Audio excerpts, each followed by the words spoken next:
नमस्कार, हमारे चैनल आपका खबरी लाल पर आपका स्वागत है।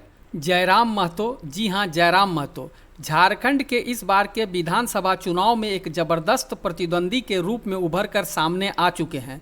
हालांकि लोकसभा के चुनाव में जयराम महतो की पार्टी से एक भी उम्मीदवार जीतने में कामयाब नहीं हुआ, मगर उन्होंने अपनी ज़बरदस्त उपस्थिति जरूर दर्ज करा दी। गिरिडीह लोकसभा चुनाव में भले ही जयराम महतो तीसरे नंबर पर रहे, लेकिन उनके वोट की चर्चा पूरे झारखंड में हो रही है।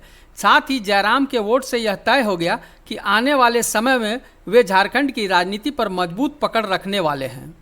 साथ ही इस बार झारखंड में बनने वाली सरकार की चाबी जयराम के हाथ में आने की पूरी संभावना है। एनडीए हो या इंडिया गठबंधन, अभी के परिदृश्य में तो इन गठबंधनों में शामिल कोई भी पार्टी अकेले बहुमत लाने में कामयाब होगी, ऐसा फिलहाल तो नज़र नहीं आता। ऐसे में जयराम की पार्टी 4 से 6 सीट भी जीतने में कामयाब हो जाती है तो उसका एक अलग ही महत्व होगा। लोकसभा चुनाव में जयराम की पार्टी को भले ही जीत न मिली हो, मगर इस बात का अनुभव जरूर मिल गया कि चुनाव सिर्फ मुद्दे और नारों के सहारे नहीं जीते जा सकते। इसके लिए बूथ मैनेजमेंट बहुत ज़रूरी है और इस बार जेबीकेएसएस अपनी कमजोरियों को दूर करते हुए राजनीति की सभी चालों को अच्छी तरह से समझ गई होगी।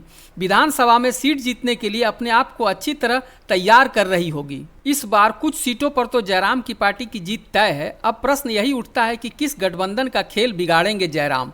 देखा जाए तो जेबीकेएसएस का जो वोट बैंक है, उससे सबसे ज़्यादा खतरा उन पार्टियों को है जिनके वोट बैंक में जयराम सेंध लगा सकते हैं। इसमें जेएमएम और आजसू प्रमुख है। झारखंड की राजनीति में जयराम महतो के उदय से आजसू और झारखंड मुक्ति मोर्चा के लिए खतरे की घंटी बज गई है। अब तक स्थानीय वोटों पर इन्हीं दो पार्टियों का कब्जा रहता था, लेकिन अब जयराम महतो के रूप में तीसरा मजबूत विकल्प झारखंड के सामने आ गया है।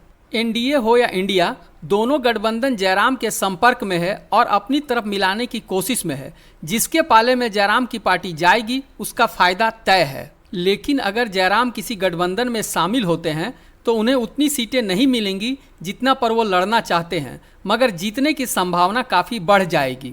ऐसे में जयराम चाहेंगे कि वो अपनी पार्टी का विस्तार करे और कई सीटों पर चुनाव लड़े।